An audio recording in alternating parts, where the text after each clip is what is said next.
Protect your DNA. BioPQQ can promote formation of new mitochondria. Infowarsstore.com.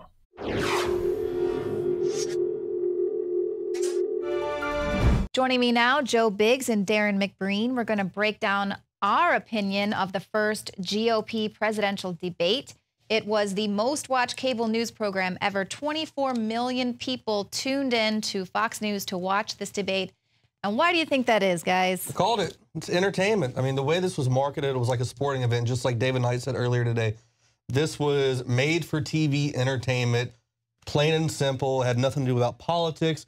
It was like a reality TV show, basically, bashing one another back and forth, avoiding the real issues, and it was just this thing to watch. I mean, right, it was a spectacle.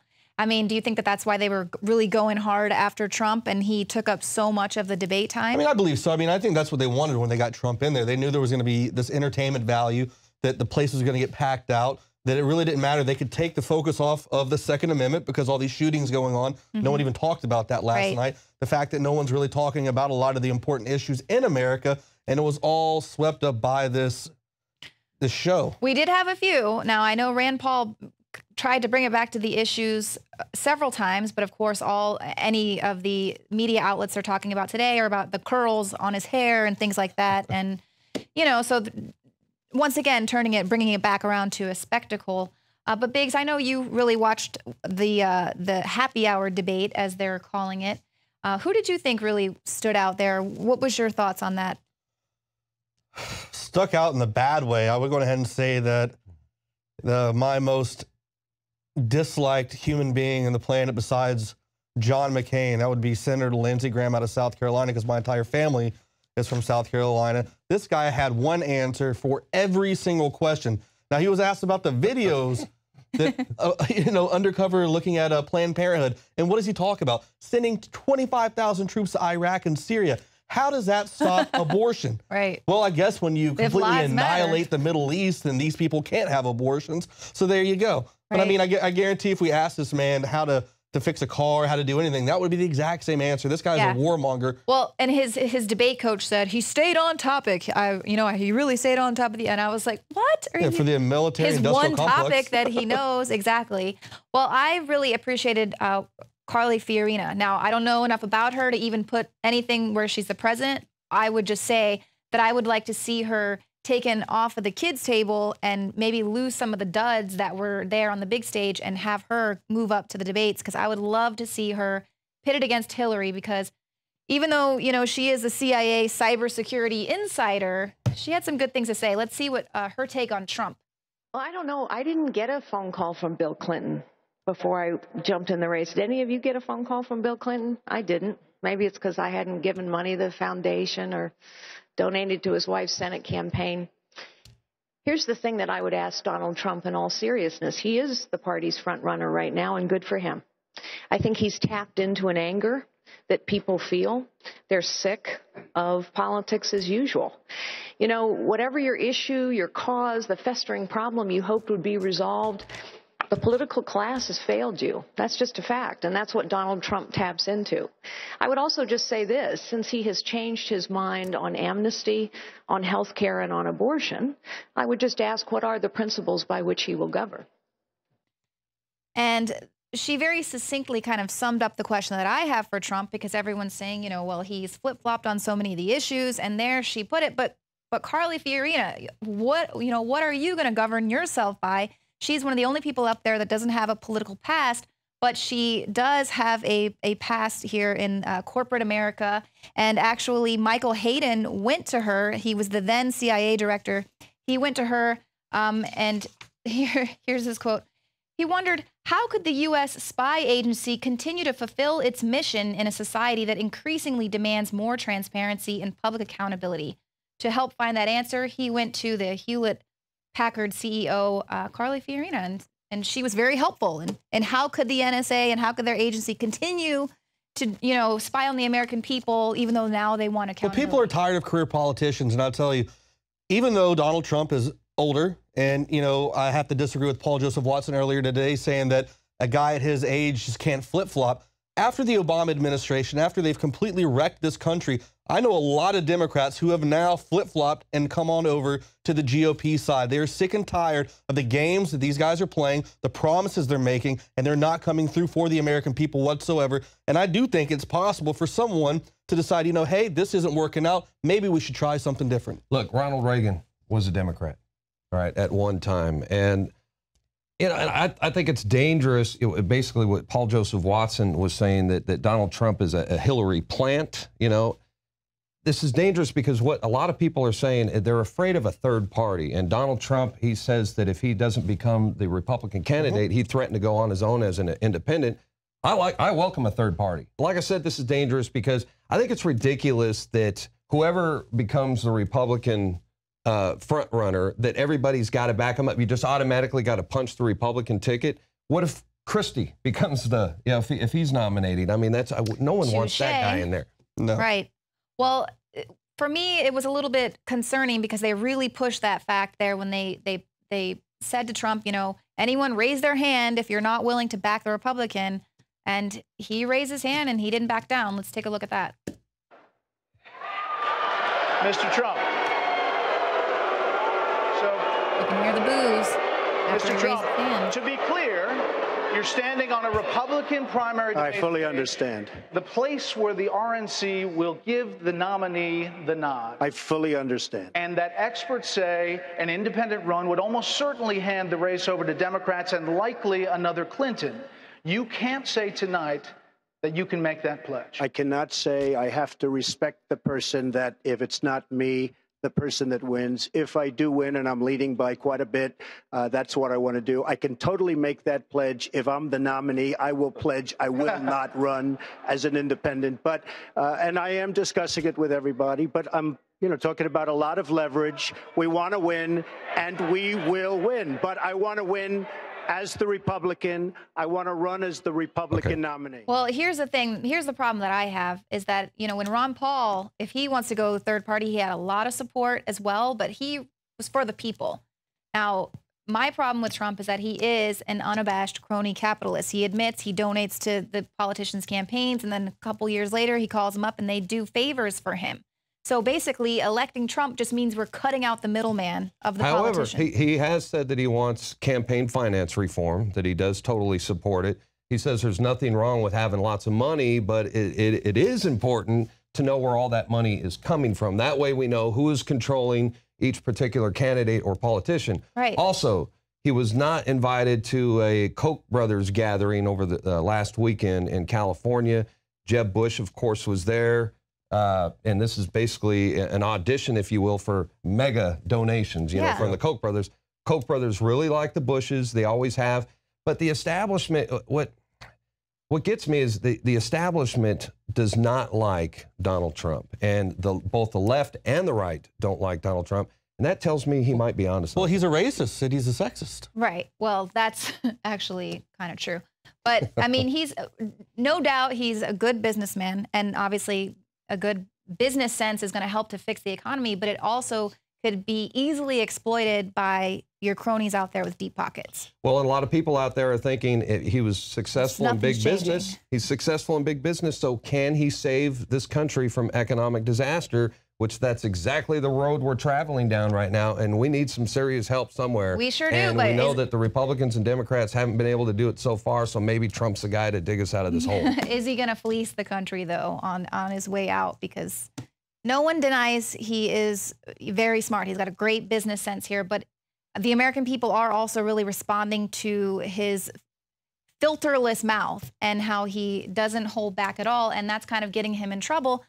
Here, Megyn Kelly. Also making him very popular. Very popular. People are sick of the political correctness. I wish some of the other politicians up there would take note of this. Hey, he talks just like I do. Yes, he does. But, you know, that I think it was appropriate for Megyn Kelly to call him out on some of the remarks he made, because we know they're going to be playing the woman card, you know, just like they played the race card. So take a look at this. One of the things people love about you is you speak your mind and you don't use a politician's filter. However, that is not without its downsides, in particular when it comes to women. You've called women you don't like fat pigs, dogs, slobs, and disgusting animals. Your Twitter account... Only Rosie O'Donnell. No, it wasn't. Perfect entertainer. Your Twitter account? They're applauding for honesty. No. And they're also applauding for political correctness. Look, Well, he is an entertainer. She does go on to point out more examples of where he is calling. And then not only that, he comes out the very next day and calls Megyn Kelly overrated, angry, and a bimbo. Yeah, call her so as a BS. woman, I am sorry. Biggs, come on. As a woman, that really, like, that loses me there. I would not, I mean, how can you be a president? But she attacks people all the when time. you're When I speaking came out on And so does the he. news, when I came out on the news to talk about Michael Hastings dying, she wanted to joke around and call me a tinfoil hat, crazy nut job. So guess what? She's asking for that kind of reaction. She purposely did that so Donald Trump would attack, so they could get that reaction for entertainment. And also, Well, the she's political right to bring it up. Political correctness is getting to the point where you have to walk on eggshells. You can't say anything in this someone's country gonna get without offended. getting Well, all that's upset. her So point. it's real. And I, you know, okay, so sometimes it's a little overboard, maybe what he's saying. Some of these comments. Her point However, with saying that is you're not going to be able to go against the Democrats and their whole war on women meme if they're going to continually bring this up that you are fighting against women, calling them bimbos, fat slobs, dogs, and this and that. That was why she said that that's relevant to bring up his views on women. How will he fight against that? I think he fights it this way. When you attack Trump, it just makes him stronger. That's what it seems to be happening so far. I mean, agree. He's just going to come back with these. I was really impressed with the whole debate last night. I didn't know what to think, you know, what to expect, but I thought he was clever. He was funny. He had his sport coat open. He was dressed like a slob. He didn't give a crap. Well, and the American people do find that refreshing. And I can't deny I would much rather have him than Hillary Clinton. My goodness. Or Chris Christie. Or Chris Christie. Marco Rubio or Ted Cruz. I mean, really, at the end of the day.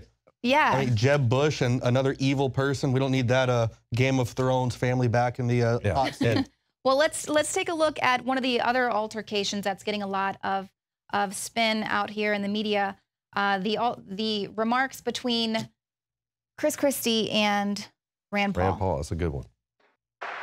I want to collect more records from terrorists, but less records from innocent Americans. Exactly. Yep.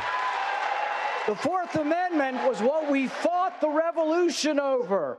John Adams said it was the spark that led to our war for independence. And I'm proud of standing for the Bill of Rights, and I will continue to stand for the Bill of Rights. Love it. And Megyn? That's why I stood up and applauded last night. Yeah, I know. He's been consistent. That's a ridiculous answer. I want to collect more records from terrorists, but less records from other people. How are you supposed to know, Megyn? Use the Fourth What are you supposed Amendment. to? How are you supposed Use to? the Fourth No, I'll tell you how you Get a warrant. Let me tell you something. Get you go a judge to sign when a warrant. you know, Senator. Go ahead, wait, Governor Christie, make your point. Listen, Senator, you know, when you're sitting in a subcommittee just blowing hot air about this, you can say things like that. When you're responsible Constitution, for Bill of Rights protecting is the hot lives air? of the That's right. American Well, people, no, he's got to protect then what us you need by to do violating is our to make rights. sure- Exactly. Is to make sure that Here's you the use the problem, system the way it's supposed to work. Here's the problem, Governor. You fundamentally misunderstand the Bill of Rights. Every time you did a case, you got a warrant from a judge. I'm talking about searches without warrants, indiscriminately of all Americans' records, and that's what I fought to end. I don't trust President Obama with our records. I know you gave him a big hug, and if you want to give him a big hug again, go right ahead. Exactly. Slam Yeah. dunk. And then, of course, Christie comes back and pulls the 9/11 card. So, you know, I you hug can't. the families. Right. What do you? I What does that protect have these to do? We families. can't use that card all the time. Right. Christie's not going to last long. Yeah. Well, He's not gonna- I mean, don't come on. forget he wants to violate states' rights. People who've already voted for the legalization of medicinal marijuana. Marijuana is So, a gateway drug, and that's right. He wants to put a stranglehold even on medical marijuana. so just Out I of touch. think we got like 30 seconds. Winners, losers. Rand Paul did a good job, but I got mixed feelings about him. I kind of have a love-hate relationship with him. You know, he says the United States is responsible for arming ISIS, absolutely, but he also said we did not create them. Incorrect. I thought Trump did a good job. I figured he would do what he did. I was very surprised by Ben Carson, actually. I thought he did very well for not being a career politician. His first time in a debate. I thought he was very well spoken, but he's a vaccine pusher. Yep. I can't get behind that. At all. I can't get behind Ted Cruz. I think he's someone that's sneaky. And Rubio is all about the police state. He's all about big Agreed. security like Chris Christie. So I just can't get with those Other guys. guys are irrelevant on their way out. Yeah, well, obviously, I like Rand Paul. I mean, I think he came ready for a fight, and he has been consistent with his message and his libertarian values. Obviously, yes, I think we all have some back and forth. Big loser, Lindsey Graham. He isn't even on the main stage. Oh my God, I hate that guy. Huckabee did good too. All right. He's another warmonger. Yeah.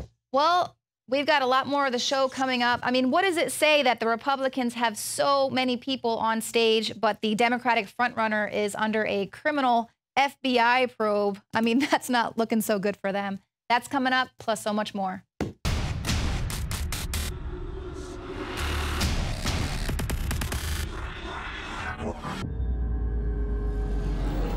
Another major health threat, this one in Toledo, Ohio, where everybody in the entire city has been told not to drink the water. Ohio's governor declaring a state of emergency. Did you know that the average person uses about 80 to 100 gallons of water at home every single day? If there's a water emergency, will you be prepared? Panicked residents forming long lines throughout the day. We're here at a supermarket in Toledo. You can see the shelves empty where water once was. To stay safe and healthy during a crisis, you must have access to safe, clean water. Water which will not be available at your local grocery store. There's a mad dash on right now to stock up on supplies. The ProPure Pro 1 G2.0 water filtration system is a must-have for every modern, independently minded household. Protect your family's safety during an emergency. Go to InfoWarsStore.com today to purchase your ProPure Pro 1 G2.0 water filtration system or call 1-888-253-3139.